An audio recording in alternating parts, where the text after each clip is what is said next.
Welcome back, pod people, to a brand new episode of Cinema d'Amore. I'm your host, Justin Morgan, and I'm here with... Chuck. That's Chuck Phillips. He's with his cat. Who's your cat? Cat. Your cat's name's not Cat. No, Jubilee. Jubilee after the X-Men? Yeah. Nice. We're going to be discussing The Adventures of Mark Twain from 1985, the claymation movie, which did terrible in the box office. And I never watched this movie as a kid. I feel like maybe I did see it on the shelf in like a video store and probably was never interested in it. But I feel like, you know, a lot of parents probably did pick this up for their kids and thought it was just like a nice, friendly family movie, which it kind of is until Satan shows up. And then there's a lot of like existential dread and that kind of stuff throughout the movie. I believe that this is the same team that worked on the Californian Raisins. Or I'm lying to you guys. I mean, I could believe it. Yeah. Not a lot of people in the claymation business. It's a good chance that it's the same people. Has to be. Yeah, I guess it's kind of like this like whimsical ride. It kind of goes through the works of Mark Twain, as we said, all claymation. He's with characters from his books, which I guess I am not all that familiar with his work because, you know, The Adventures of Tom Sawyer and The Adventures of Huckleberry Finn are probably the only two I would ever be able to mention in a Jeopardy type game. I would fail. So, yeah, so let's go on a journey together, Charles. Let's get into his magical flying machine, which feels more like a Jules Verne thing, and go off towards our death.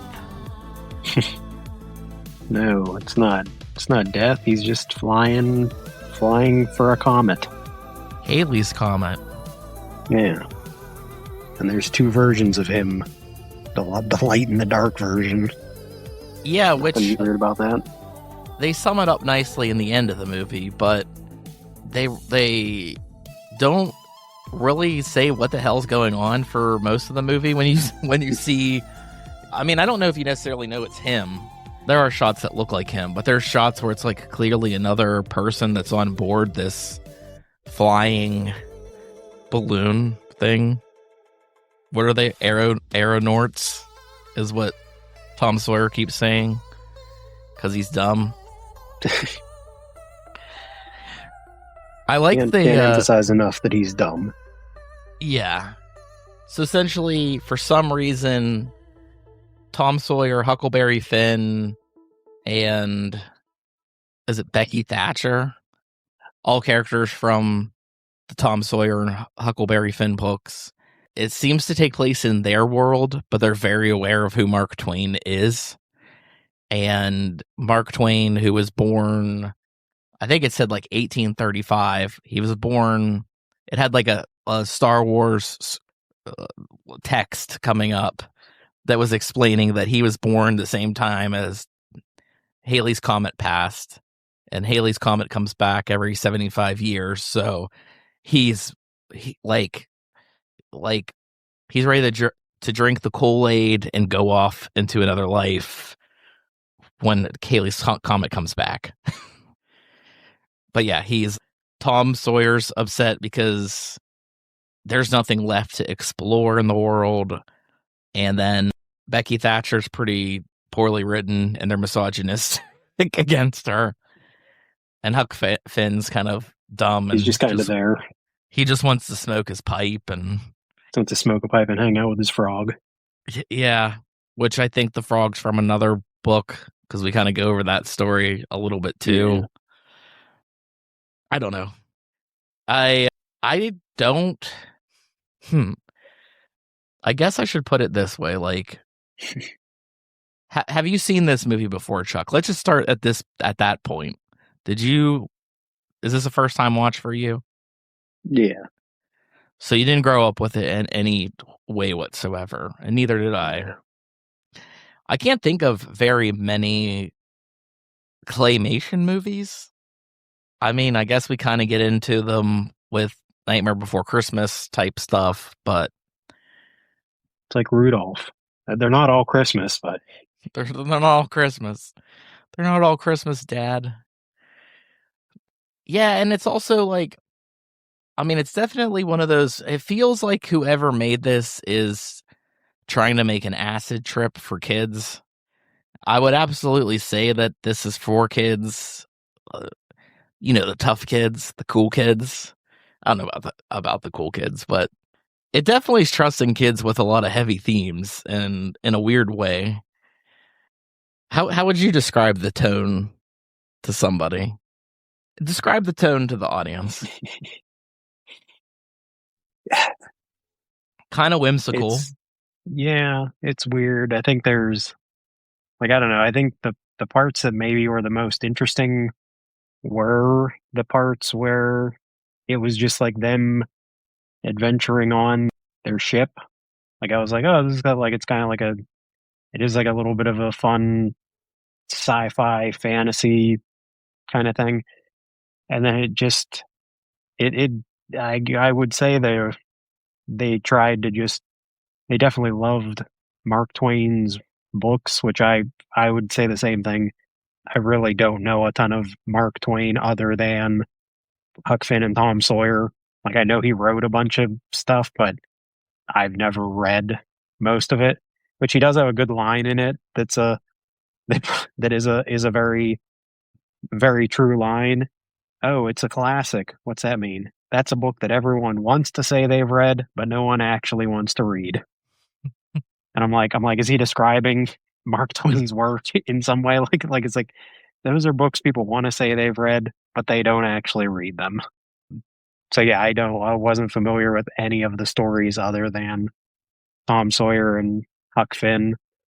And that is a lot of what this is just retellings of those stories. And some are more successful. The Satan one is interesting. I like read what the plot of that one is, and it's not exactly what it is in the book. It is supposed to be like a character that says that he's an angel and does like evil things, but the what I read about, like, there's multiple versions of that story because he rewrote it a few times, and it almost sounds like he's more like the genie in like a lot of those type stories. Like, it's like, I wish my friend weren't suffering anymore, and it's like, okay, he's just dead then. Like, it's stuff like that. Like, it's like he just like twists your words to make things worse. Like, I thought that was pretty interesting. The story of the guys racing the frog was like, yeah, pretty basic. Felt similar in tone to like the tortoise and the hare or something like that. Like his version of something like that. And then I think where it dragged the most was like the Adam and Eve story, because that's like, and that's a big chunk. He goes back to that story multiple times, and it's not that interesting. And the voiceover for both Adam and Eve is like not good. It feels like first time people that are just reading this like cold off of a sheet. Like, they're not emoting at all very well. And I feel like that, yeah, the tone drops dramatically when they're doing those sections. Most of the other things I didn't have like a super huge problem with. I thought they were kind of entertaining, but it just really drops when it's going to that story again and again. Yeah, I don't know if he had anything to do with, so I assume that Homer the Frog is one of his earlier stories. If he's in any of the Tom Sawyer books, I don't remember that frog. I do remember Injun Joe. He was a character in Tom Sawyer. I don't know if he had his own book. I guess it would be a weird book to have. He was in Tom Sawyer. I think he dies in Tom Sawyer. He falls in a cave or some shit like that. and the mysterious strangers, what the angel, aka Satan, is based off of.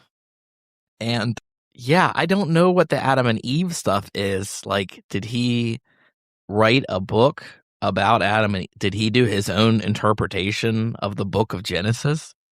Yeah, that's what I read. That is what it is.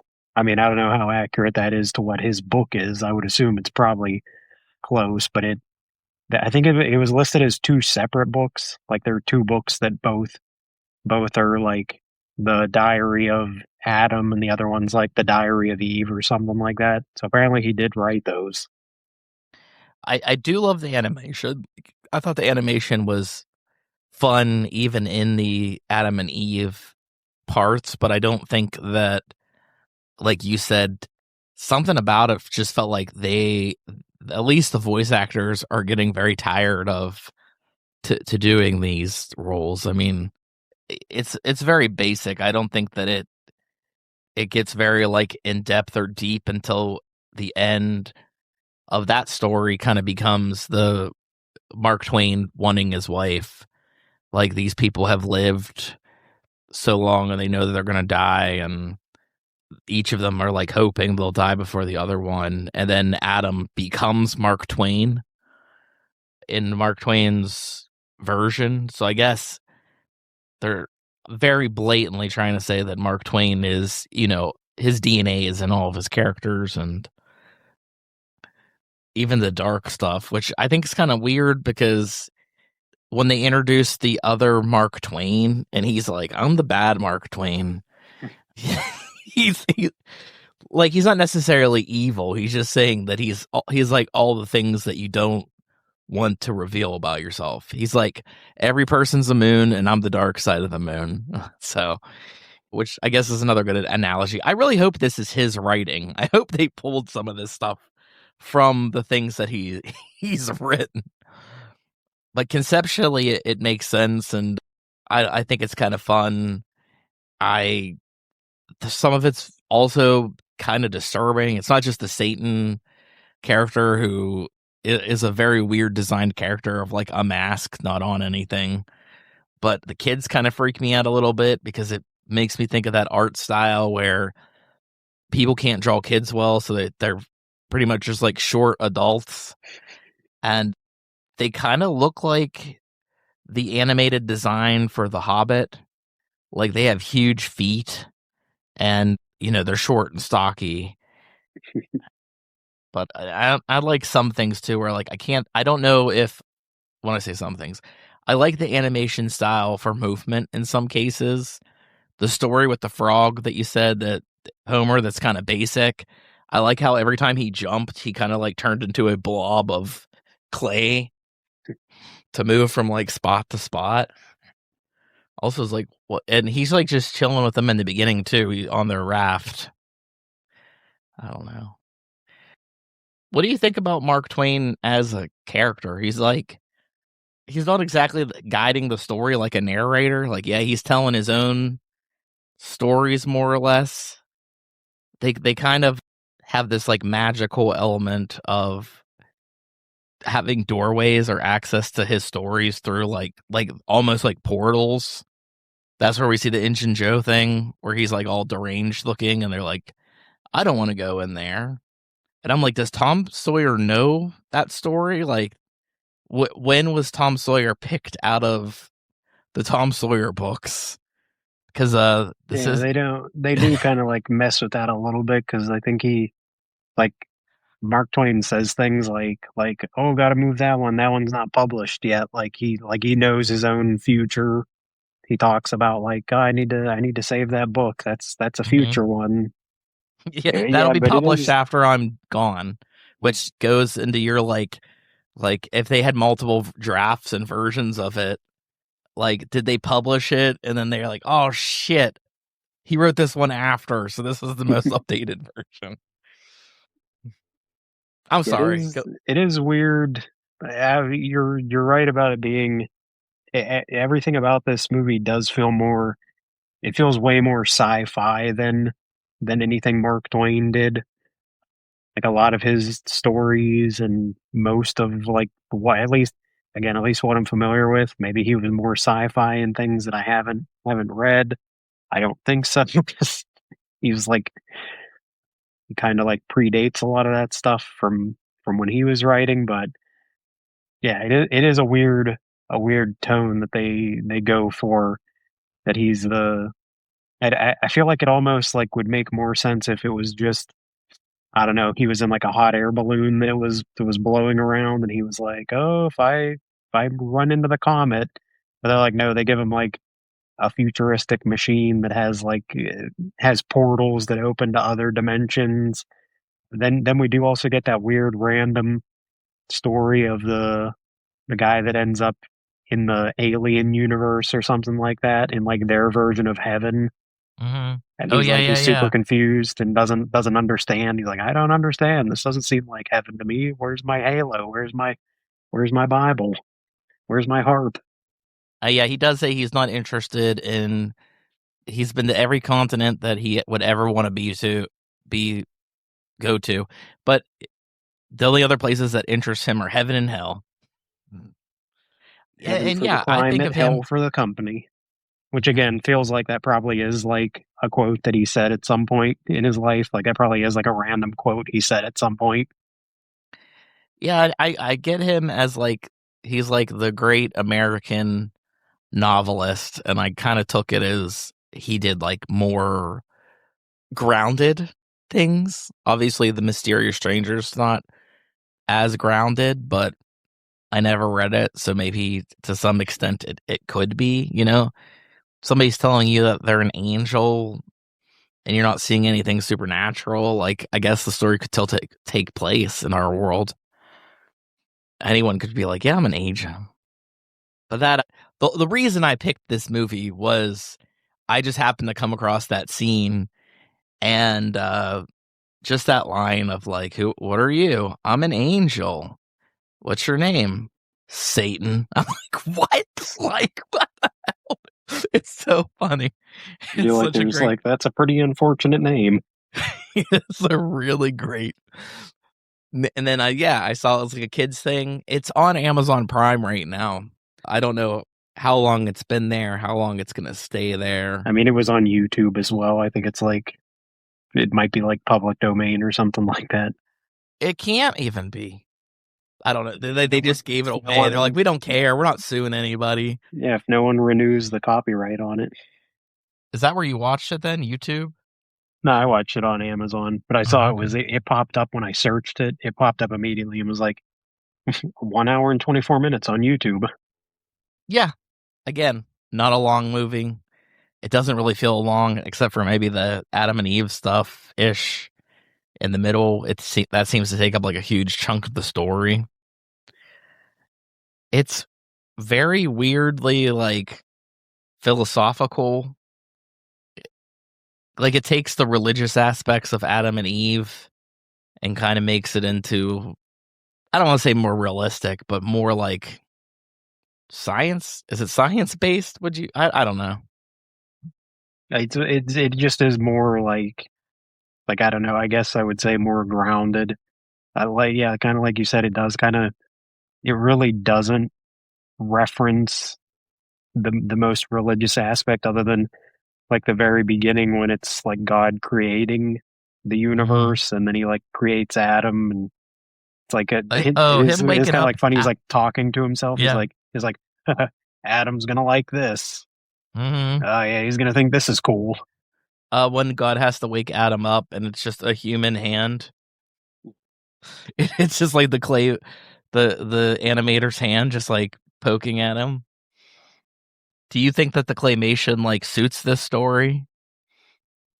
I mean, it's not bad. It's I mean, it definitely reminds me more of like it's a lot closer to like Gumby in terms of mhm. like Yeah. the animation than like most people.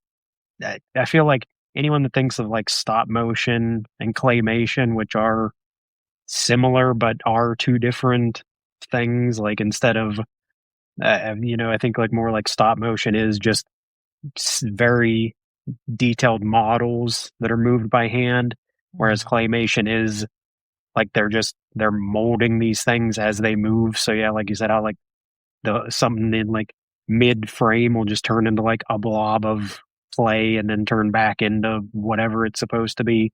So they are two distinct animation styles.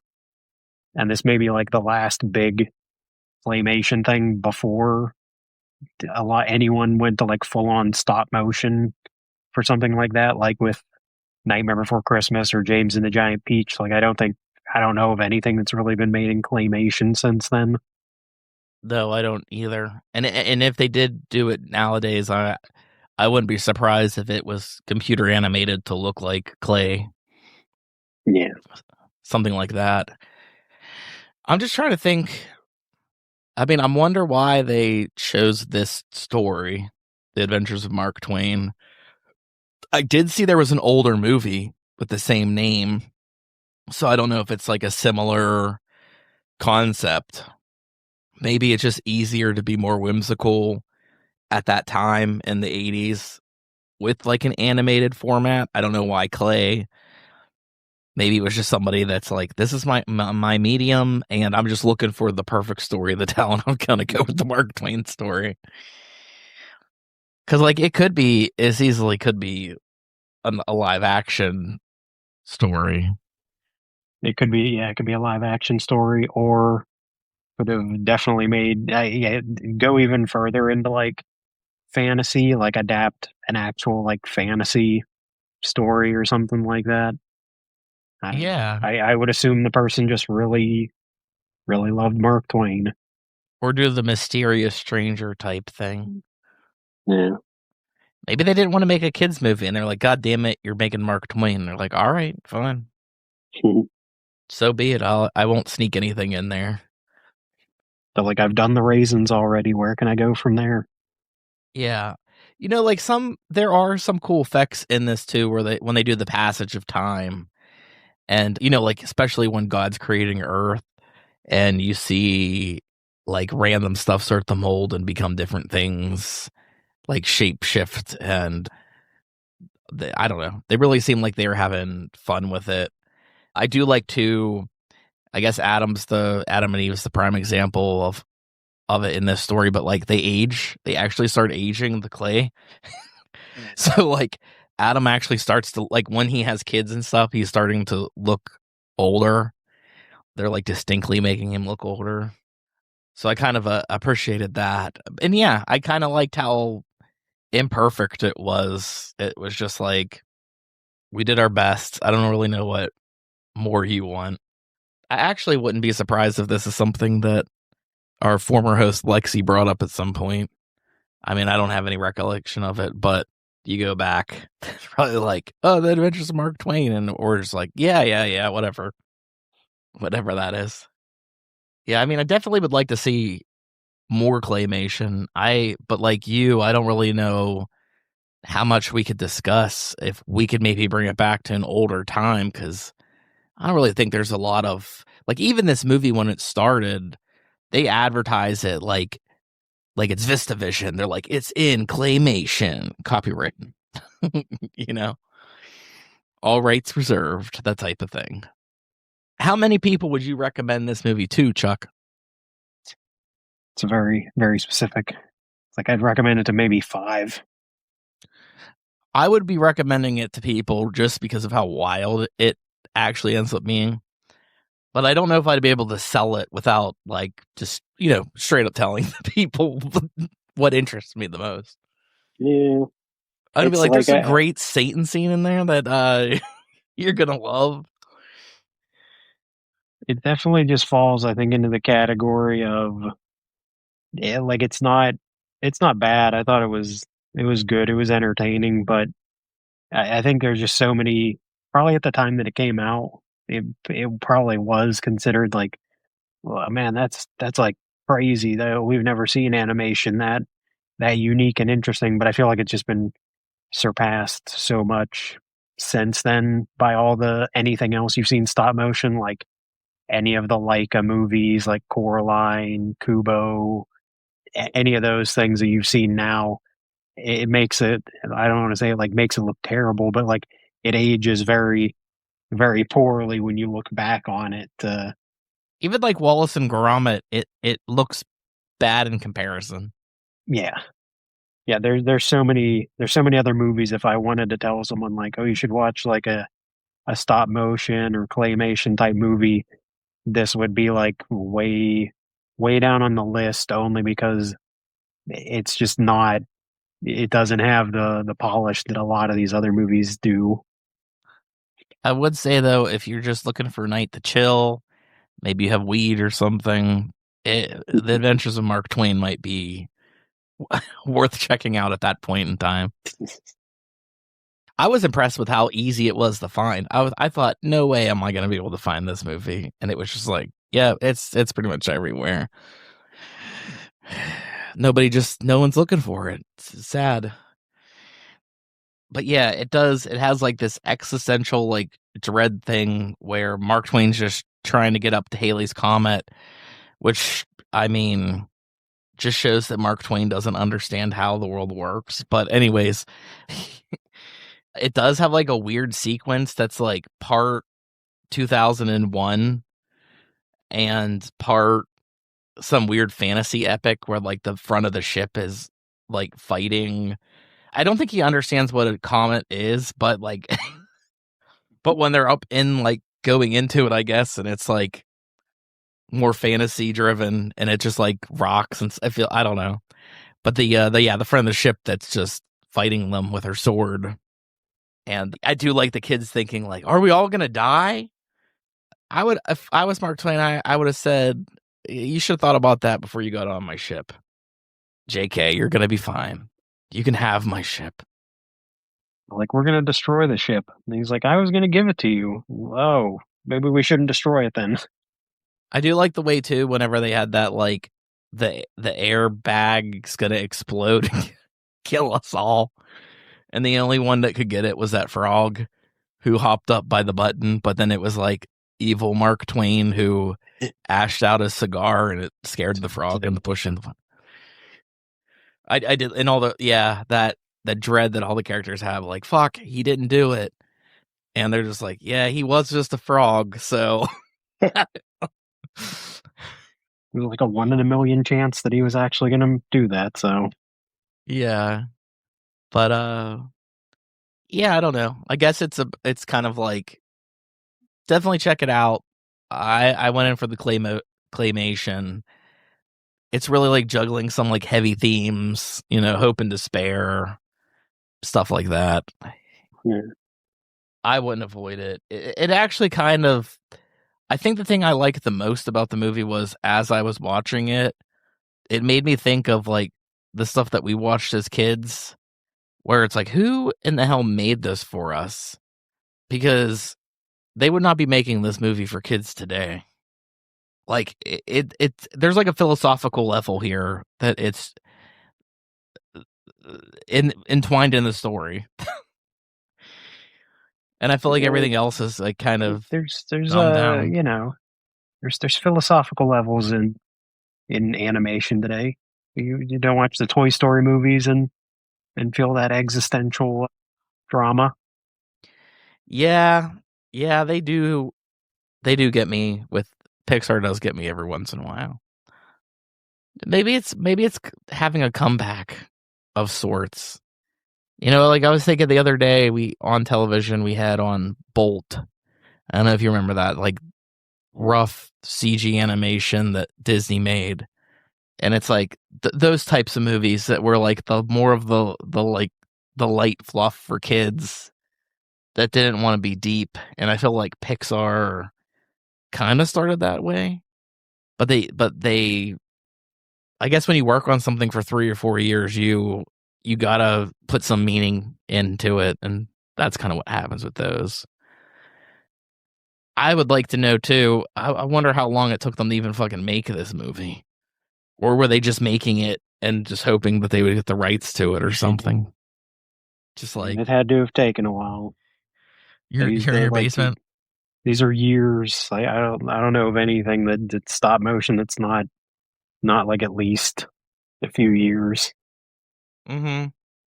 Because you get the concept, and then you got to build everything, and then film it, and then voiceovers and stuff. It's a lot of work, but I think that art style just I even if it, like you said, the stop motion, not necessarily the claymation.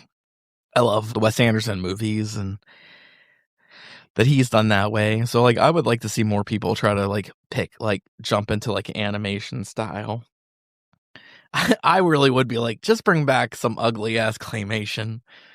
Like, let's just do it. Me and you, Chuck. Make it everyone at work, like you go into Lowe's to buy some stuff for the claymation, and they're like, Chuck, we haven't seen you in a while. What have you been doing? You're like, oh, I'm making a claymation movie in my. It's gonna be big someday. I mean, it is. We referenced it earlier. Tim Robinson's son in the chair company.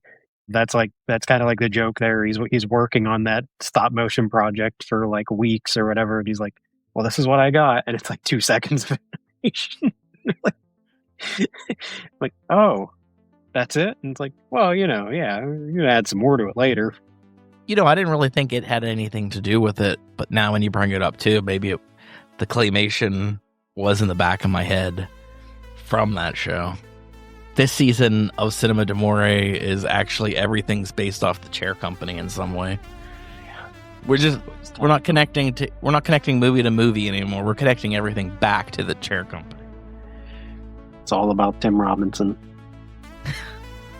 We'll get him on the podcast. We'll get him to talk about the Adventures of Mark Twain. It'll be called The Adventures of Mark Twain with Tim Robinson. Yes, we're doing it again, but this time we have Tim Robinson. I hope he has some Google alert on, and this brings him to the podcast. It's like, what are they talking about now? I'm excited to see where you go next. Although we're not connecting anymore, so I don't know. You straight up Huck and... what was it called? Huck and Finn? Tom and Huck? Yeah. Tom and Huck, the one with Jonathan Taylor Thomas. Yeah, and I think that is just Tom and Huck. Tom and Huck, and it had that girl from She's All That. Not She's All That. Is that what it was called? Yeah, She's All That. And then Huck's dead. Who played him? I can't remember. Brad Renfro. Yeah, he died a few years ago. Well, he probably died like halfway between when that movie came out and now. 2008, yeah. More than a few years ago. I corrected it. I'm like, it was somewhere in between. Maybe we'll have to find that one. I think that was something that I watched a lot. Basically, it comes down to like what, for us, for our age group, like what movies did you like stick with you the most? And it's like, oh, it's that movie that my family had on VHS. That was like the only movie that we had, so I had to watch it over and over and over again. Actually, this year for the podcast, every episode is just another version of a Mark Twain story. Is there that many? I'm sure there's enough. How about we just do existential dread as the ongoing theme? I mean, it's definitely in this movie. Kind of, yeah, it was in the last movie, in Life of Chuck, so... Yeah, we could keep it going. I always feel like it's probably some element that's almost in the DNA of every movie. We'll see what you pick in 2 weeks. We'll be back in February. Thanks for listening, everybody. Greatly appreciate it. Tell all your friends to check out the Adventures of Mark Twain episode. Find the movie. Try not to tell them about it.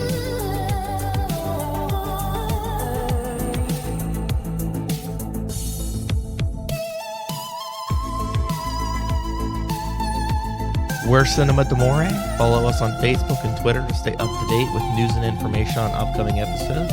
Find us on Apple Podcasts, Google Podcasts, Podbean, Spotify, Amazon Music, Audible, Pandora, Alexa, or iHeartRadio. It would be greatly appreciated if you subscribe to our podcast on your platform of choice. We also appreciate feedback, so rate us, review us, and let us know what you think. And above all else, thank you for listening.